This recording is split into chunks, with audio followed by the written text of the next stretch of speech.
Hola, bienvenidos al Opinista. En esta semana voy a hablar sobre René Descartes, que fue el padre de la filosofía moderna. Nació en Francia en 1596 en el seno de una familia burguesa. A los 11 años comenzó sus estudios en una institución jesuita y todos sus estudios fueron bajo el influjo escolástico característico del medioevo, aunque para la época en que estudió Descartes ya venía en decadencia. De su contexto histórico es primordial destacar que Francia estaba bajo el reinado de Enrique IV. Era un rey que promovía la tolerancia religiosa y aunque había una gran tensión entre católicos y protestantes, en Francia se podía vivir en paz más o menos hasta 1610, que se produce el regicidio de Enrique IV y comienza una lucha entre católicos y protestantes en toda Francia hasta desencadenarse en 1618 la Guerra de los 30 años. Podemos decir que durante su infancia y la juventud Descartes creció en un ambiente relativamente tranquilo y tolerante, pero su juventud fue principalmente en la discordia religiosa, la guerra y la muerte. Incluso él mismo fue perseguido por sus ideales. Es en ese marco social que él pretendía desarrollar una filosofía que permitiera llegar a acuerdos sociales más allá de las creencias de fe particulares. Todos los desarrollos intelectuales de Descartes fueron muy disruptivos con las enseñanzas que él recibió por parte de los curas, un poco por la necesidad de la época de abandonar las creencias religiosas o sacar el foco de las ideologías religiosas y en otra parte por decisiones personales. Por ejemplo, está la anécdota de que él es uno de los primeros filósofos que empieza a escribir en el idioma popular, en este caso francés, es decir, todos los intelectuales hasta el momento escribían en latín y eso hacía que el círculo que accedía a esa información fuese muy pequeño. Descartes elige escribir en francés y eso hace que muchas más personas puedan acceder a sus ideas. René Descartes fue un apasionado estudioso de la matemática, la física, el derecho y la filosofía.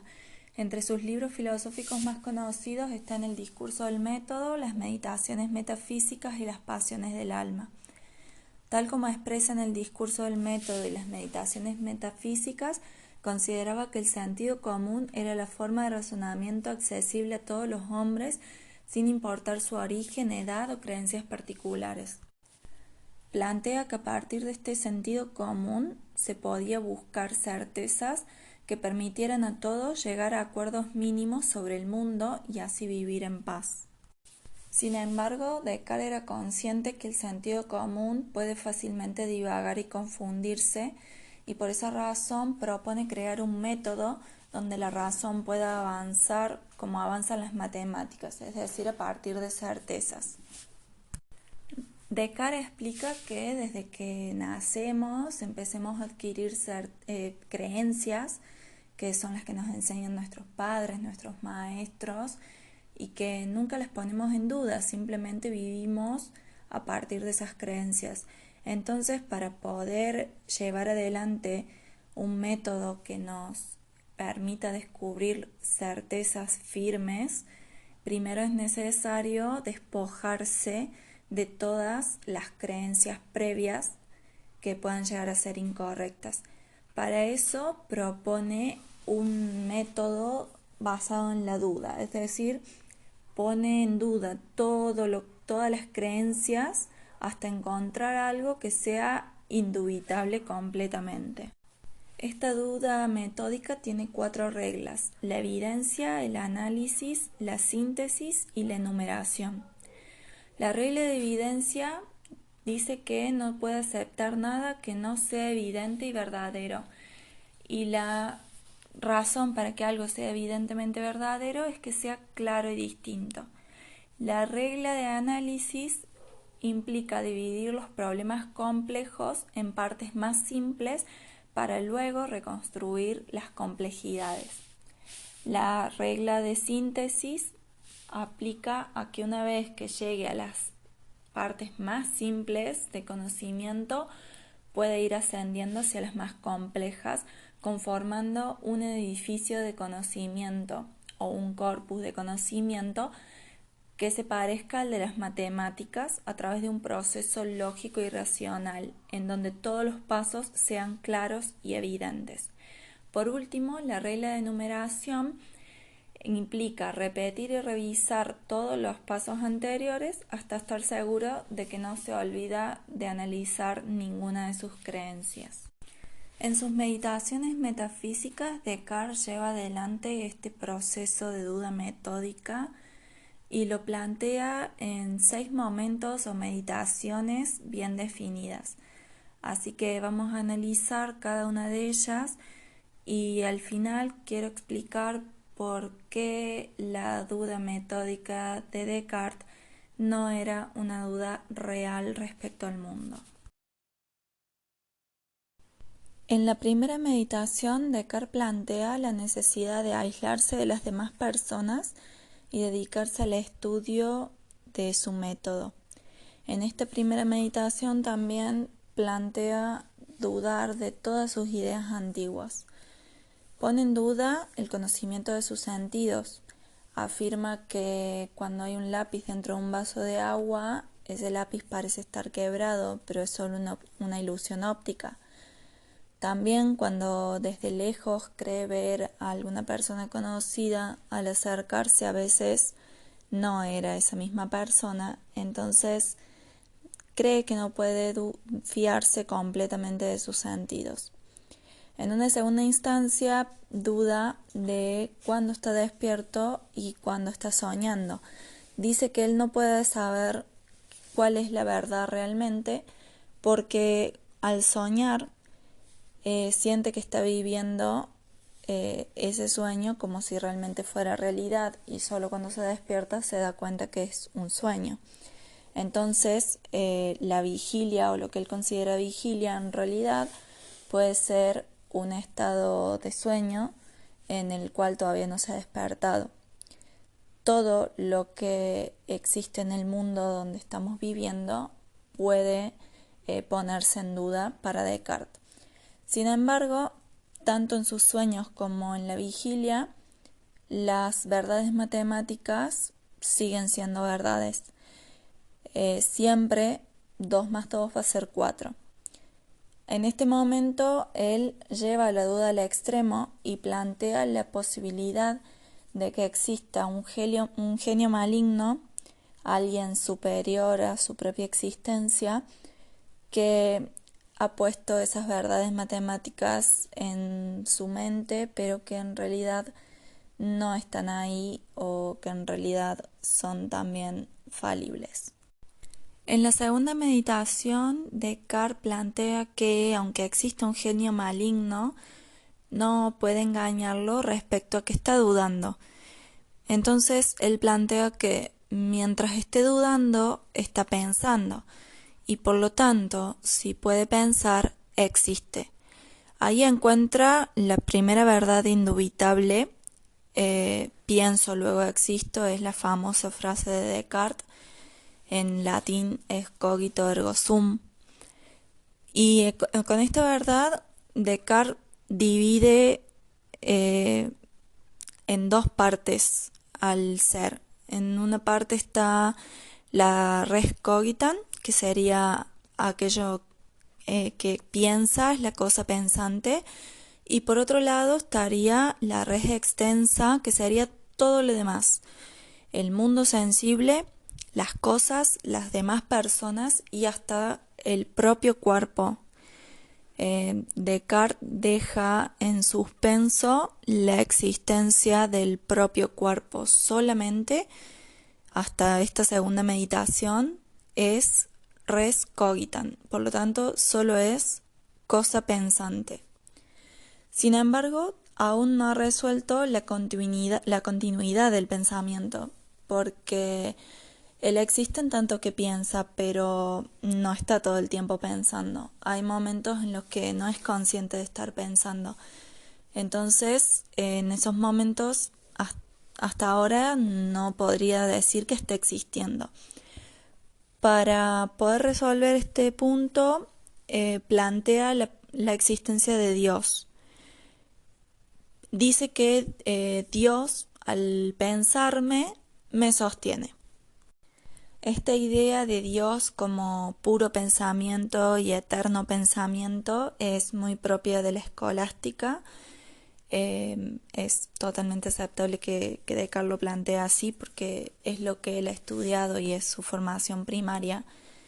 Así que hasta aquí soy una cosa que pienso, como pienso existo y existo todo el tiempo, no solo en los momentos que soy consciente de pensar, porque existe un Dios que es puro pensamiento, que me piensa permanentemente, por lo tanto, en su pensamiento sostiene mi existencia. En la tercera meditación, Descartes demuestra la existencia de Dios. Para esto plantea que hay tres tipos de ideas. Ideas innatas, que nacieron conmigo, no pueden no estar dentro de mí. Hay ideas adventicias, que vienen desde afuera, son externas. Y hay ideas facticias, que las construyo a posteriori, es decir, a partir de las ideas que me vienen y que nacieron conmigo, puedo crear ideas a posteriori. Para demostrar la existencia de Dios, plantea que lo encuentro en mí innatamente, es una idea que nace conmigo y está ligado a la idea de infinito, que no lo puedo haber creado yo misma porque soy finita. Entonces la tiene que haber puesto un ser superior a mí que viene a ser Dios. Y como Dios es absolutamente perfecto, solamente le cabe ser bueno y por tanto no puede ser el genio maligno. En la cuarta meditación, Descartes se pregunta cómo puede existir el error si Dios es perfecto y Dios ha creado el mundo a su imagen y semejanza. Entonces, Descartes plantea que el ser humano tiene dos facultades. Una es la inteligencia y la otra es la voluntad. Cuando la voluntad actúa sin inteligencia, es decir, cuando nos precipitamos a hacer un juicio antes de haberlo pensado y analizado profundamente, es que viene el error o se da la posibilidad de error. Pero no es un defecto de Dios, sino que es propio de la capacidad de acción, de voluntad del ser humano y de tener la voluntad desvinculada al pensamiento. En la quinta meditación plantea un segundo argumento para fortalecer la idea de que Dios existe. Descartes plantea que Dios es perfecto, por definición, por lo tanto, entre todas sus perfecciones le cabe la existencia. Dice que así como a la idea de montaña no podemos separarla de la idea de valle, a Dios no podemos separarlo de la idea de perfección y de la existencia. Con esta quinta meditación sumada a la tercera meditación, destierra la idea del genio maligno, no puede existir tal cosa, y recupera las matemáticas, porque el único argumento para dudar de las matemáticas había sido el genio maligno, así que al caer la posibilidad de que exista un genio maligno, necesariamente recupera la matemática y la lógica. Por último, en la sexta meditación, le queda por recuperar el mundo sensible, su propio cuerpo, las otras personas y todo el resto de existencias que conoce. Dice que Dios no es engañador porque eso sería propio de la maldad y Dios es perfectamente bueno, así que puede fiarse de los sentidos, pero aplicando siempre las reglas de su método para disminuir al máximo sus errores. Dudar del mundo exterior lo considera exagerado porque en general funcionan los sentidos y en general no nos equivocamos y logramos grandes progresos. Concluido el análisis estricto de la teoría cartesiana, quiero explicar que la duda metódica de Descartes era para él solamente eso, un método de buscar razones que fundaran el mundo más allá de las creencias particulares religiosas. A Descartes lo movilizaba esta situación porque en la época movilizaba a todo el mundo. Francia estaba realmente dividida en dos bandos, uno católico y el otro protestante. La gente se mataba hacía más de 30 años porque a Enrique IV lo asesinan en 1610 y la guerra de los 30 años termina en 1648, así que son muchos años en los que la gente se mataba por cuestiones religiosas. Esas cuestiones religiosas eran el fundamento de los sentidos, eran el fundamento del mundo, eran el fundamento de la sociedad. Entonces Descartes buscaba un fundamento del mundo, de los sentidos, de la sociedad que estuviera más allá de la existencia de Dios y de las características de Dios que le daba cada religión.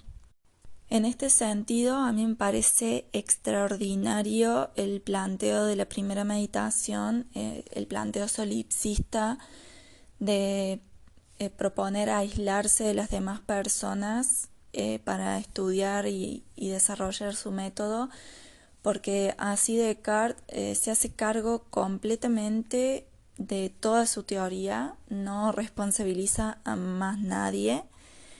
Y esto no era poca cosa porque por aquella época perseguían y mataban personas por proponer una idea. De hecho, a Descartes lo persiguieron durante toda su vida y hasta se cree que lo asesinaron, que no murió por neumonía, así que es muy valiente lo que hace en esta primera meditación. En la segunda meditación, cuando plantea la existencia de un genio maligno, me parece también revolucionario porque ese genio maligno, aunque él después destierre la idea, pero plantea la posibilidad de que todos estemos equivocados, tanto protestantes como católicos. Entonces es revolucionario porque en cierta manera plantea la posibilidad de que exista una tercera posición para la sociedad de ese momento.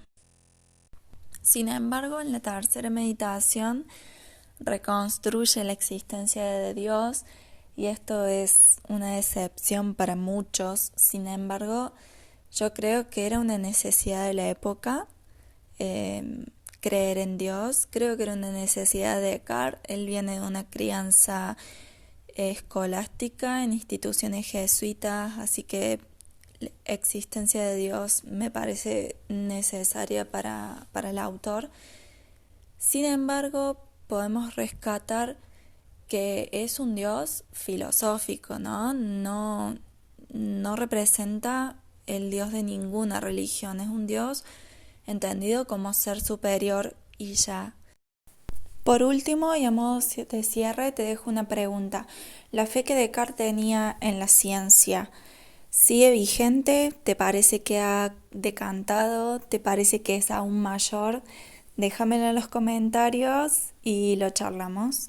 Muchas gracias por haber llegado hasta acá. Déjame en comentarios tu opinión sobre este episodio. Compartilo si te parece que puede servirle a alguien más. Y la semana que viene nos encontramos de vuelta. Un abrazo.